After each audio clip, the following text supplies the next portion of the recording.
The first part of, because it's a longer one, but I think the more important one. When I was writing, I'm writing a book currently about World War II. It takes place in the Caucasus, because I lived there a very long time.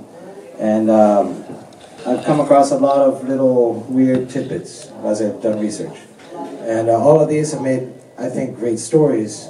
And so I transposed many of them into stories, and many of them yet to come. We're making stories. The current story, though, that I'm going to read is about the Civil War in Georgia. And Georgia is over in the Caucasus, as most of you know. If you know me, you should know that. If you don't know me, then it's in the Caucasus. And what happened in the 90s after the Soviet Union fell and everything fell apart. What we have in our country, in the West, in America, we have this beautiful dichotomy, a binary situation of us versus them. It's the West versus Russia. It's the West versus Islam. And unfortunately, reality is not about one side versus the other side. I guess if you zoom out in a far enough range, you can get into that. But if you zoom close to the real situation of you and I, it's more about your struggle, your struggle, your struggle, multiply that by 6 billion, 7 billion, 8 billion people, and that's how complicated any story is in the world. And in Georgia, it's a similar situation.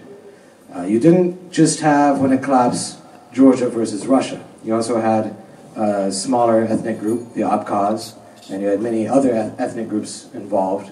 And Georgia was trying to claim its territory. The Abkhaz were trying to claim what they perceived as their territory. Both of these perceived the same territory as their territory. And what ended up was an all-out war. It wasn't just those two sides, though, because also involved were groups of bandits. One group of bandits that call themselves the Knights, from Khadrioni in Georgian. Another group of mercenaries from Chechnya, and other groups that fought alongside either sides, some for themselves, and it was part of the chaos. And my wife over there grew up in that chaos. She was born in Abkhazia, and her family fled from all that. And part of the story, I've gotten tidbits from her and related in the story, and I've gotten tidbits from other people who have related to me their situations, and it's all been melded together into one single short story. It's called Broken Furniture.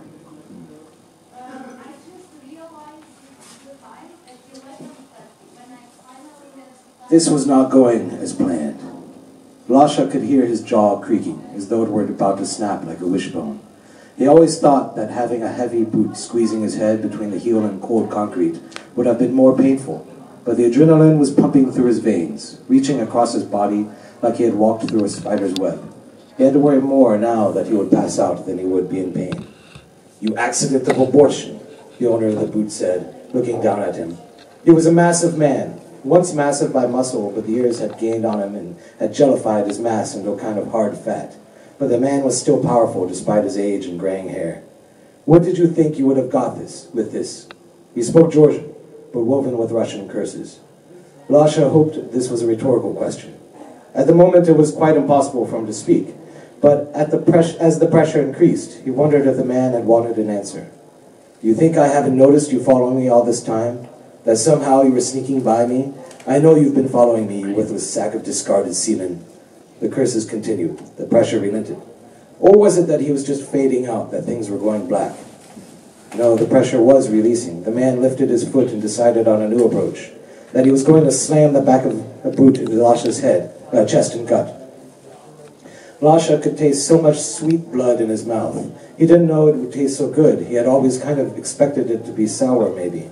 His body shook with each blow, but he didn't actually feel the blows. He could only feel the shaking, and momentarily that wasn't even a worry.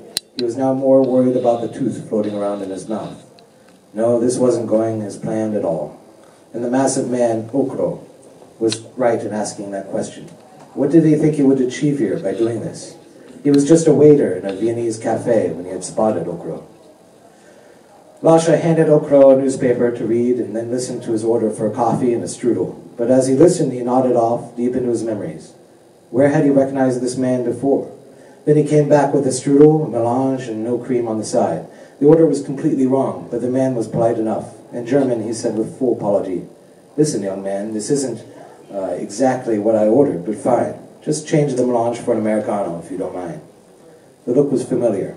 The man looked like any 100 other older men from his Georgian homeland.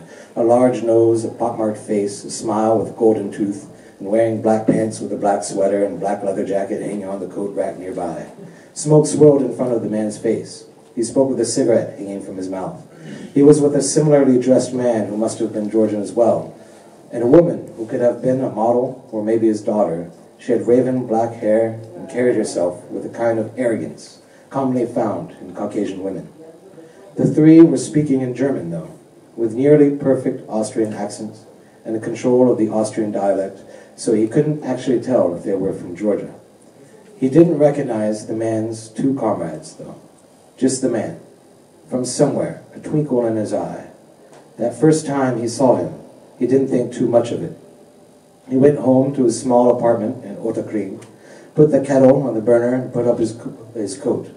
He opened his window, letting the cold air give a quick blast into his apartment so he could air out the musty scent that always built up in there. The next day, he went back to work, his dress shirt, tie, and vest all nicely pressed. He didn't mind this life now. It wasn't much, but it was better than what he had had before, living on that small farm back in western Georgia. But then he had had a family, a home, a brother, a sister, parents, grandparents. At least in Vienna, there weren't tanks rolling through the streets, gunfire every night. Here it was safe. So he thought. "You dirty corn nugget of a piece of weasel's shit," Okro said. He didn't seem to be running out of creative curses.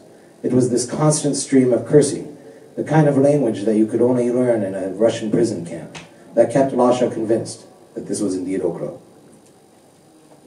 That second time Okro came to the Café Royale, he came in with two Ukrainians.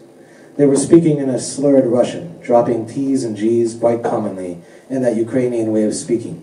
"Я не знаю, что ты была в городе," one said. The Ukrainian was blonde with blue eyes, almost looking like Daniel Craig's James Bond. The other was much younger and actively looking around the room. The man he recognized, whose order he got right this time, spoke back in Russian, but it was very choppy, very Georgian. And then it started to flash back to him. He knew who this man was. Not only was the face vaguely familiar, but that voice was familiar. "It doesn't matter what you know," he said in Russian. "It matters what you do." He had heard that phrase before, but his memory was foggy. Where had he heard it? A television show? "And what we're doing is paying our respects. Your expertise is needed again, you know," the older Ukrainian said. "You know I'm out of the business. I'm done with that life," Okro said. Okro tipped him that day. "You got it right this time," he said now in German. The man didn't realize that Lasha was also Georgian, or maybe the man didn't care. Either way, there was no recognition from his side. But if Okro was indeed Okro, it meant that he was not a good man at all.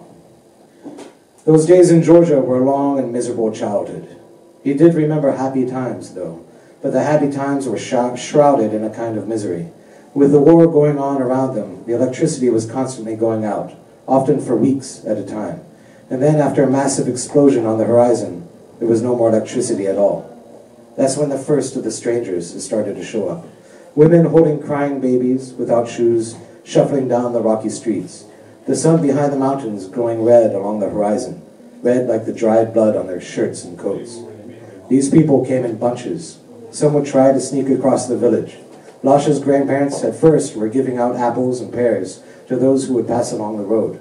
But after a couple of men were found in the grain silo, sealing away what they could before running off, a trail of corn sheaths left behind them, they thought it best that they should be working the farm armed, with old Mosinagant rifles slung over their shoulders as they swished the scythe back and forth. No more electricity then, but life kept going. They went to school. Lasha's older sister walked him down the road, squeezing past a few other farmhouses and out onto the main road. Lasha was still a child then. When Lasha's grandfather figured to lift the hood of the old Lada and hook up the old television to the battery, their family were the heroes of the village. Some of Lasha's fondest memories were being held by his sister while they watched some Venezuelan soap operas. Later they would play like they were some wealthy Latinos in a land where only the rich had problems, not everybody. Then the soldiers started appearing, men with guns and uniforms, but it was unclear whose soldiers they were. They wore huge golden crosses, black jackboots, black parachute pants, and gray shirts. They spat constantly on the side of the roads and would rough up the women and the older men. Once, when Lasha and his sister Mariam were walking home, they turned the corner and saw two of these men hustling their neighbor, Gio. Gio was in his 20s and was a simple farmer. He didn't want anything to do in any war. He didn't even know who was fighting and why. "Why aren't you one of us, hey boy?" they asked him. "What's the matter? You're some shitter or what?" They laughed at him. "You're just a shit, aren't you? You don't know what's good for you. We get the girls, take what we want. You don't want that? Or do you want to eat shit with the rest of these fuckers?" They laughed again. One spat on Gio. Gio was by no means a weak man. He was a farmer. His forearms were huge like cannons. He rounded one of those fists on the soldier in black, clocking him completely to the floor. The other soldier smashed Gio's head with the butt of the rifle, blood streaming out against the white stones of the road. The standing soldier helped the other to his feet. Then they looked to Lasha and Mariam and pounded their fists like gorillas. Men with guns always act like gorillas. The next day, Gio's house was burned to the ground. Lasha was playing with a ball in the front yard of their house. The ball rolled out the gate and onto the street. He chased it and heard a rumbling. To him it was like an earthquake, or a train rolling off the tracks and driving through the village. There was a huge steel monster ahead of him. Behind it, a trail of smoke and 5 or 6 of these soldiers. "Lasha!" his mother called out. He was spellbound by the monster, the tank that was rolling up the road right towards him. There were a couple of the soldiers sitting on top, eating sunflower seeds. One had a portable radio, and they were playing Irakli Tchaiovna songs. His father raced out of the yard and scooped him up. "You shit-eaters," one of the soldiers yelled. "If you want their shit-eating son killed, then we can help you with that. If you don't, get the fuck out of the way." The soldiers left. The television shows stopped after that. Lasha's father decided it was better to spend their time digging in the back. They soon had a long trench, complete with a couple of holes big enough to climb inside. There he stored the rifles. But then it occurred to him that one of the night thieves, the refugees, might come in and steal the gun and use the trench themselves. So he started sleeping in it. In the sun and in the rain, it didn't matter. "Kids," Lasha's father, Tuhua, said, "you've got to know some things. Our family must stay together no matter what. Do you understand?" Tuhua then set about teaching Mariam and their mother, Maka, how to shoot rifles. Lasha would wrestle with their dog, Biki, while this was going on. They would line up for their drills, and Lasha and Biki would follow along. "Run," Tuhua yelled. "Dive, aim," though they would never fire since they didn't own enough bullets. Lasha now took up army games with Mariam. They would play Soviets and Nazis and use the trench as a World War II line, but the truth wasn't so far away from them. Another tank was rumbling down the road. It stopped every so often. They rushed to the trench, their dad keeping them calm and safe. "It's okay, guys," he said. "I'm going to go see what they want." Mariam remained surprisingly calm, holding the most Nagant firmly in her hands. Maka had a harder time, though, and was hugging their grandparents. Their grandfather wanted to help, but his hands were too old and shaking. Biki, for her part, growled fiercely. The tank rolled up to the gate of the yard. They could hear some Russian chanson playing on the radio, a gravelly voice beaming out some song about losing friends in Afghanistan, or maybe it was some other song about losing friends in Butyrka prison. Their father came back. "Russians," he muttered. "Chechens." "What do they want?" asked Maka. "Food." "Or what?" "Or they'll burn the house." "They have a tank and 6 men. They can do it," Tukua said. Tukua stood up and showed them to the silo. "This is all you have?" they said in Russian. "You don't have more than this? We should take that wife of yours, or that daughter. Our captain likes them young." They laughed. Tukua was surprisingly self-controlled. "If I give you more, we won't last the winter. Just take all of this." "No, we need more. We have our orders. We've got to requisition more than this. Or we kill you and take your girls. Good?"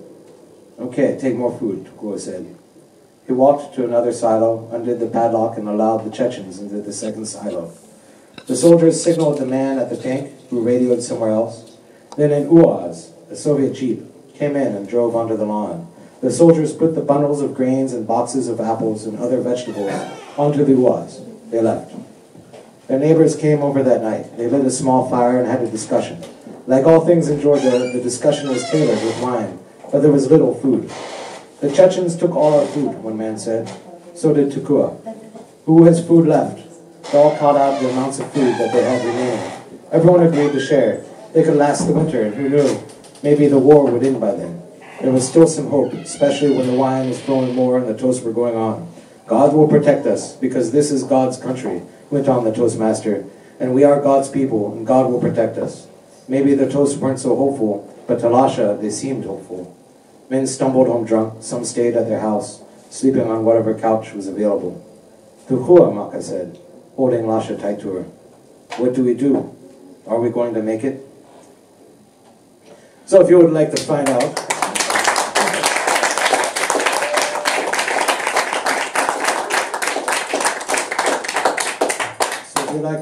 what happens to Lasha and his family, and what happens to Lasha and the guy who has his boot on his head, 200 crowns for a book, right over there. I'll be signing them, and sitting over there. Meanwhile, our friend Anachka and Pancho are going to serenade us with some songs, some beautiful French songs, and some awesome Balkan sounds.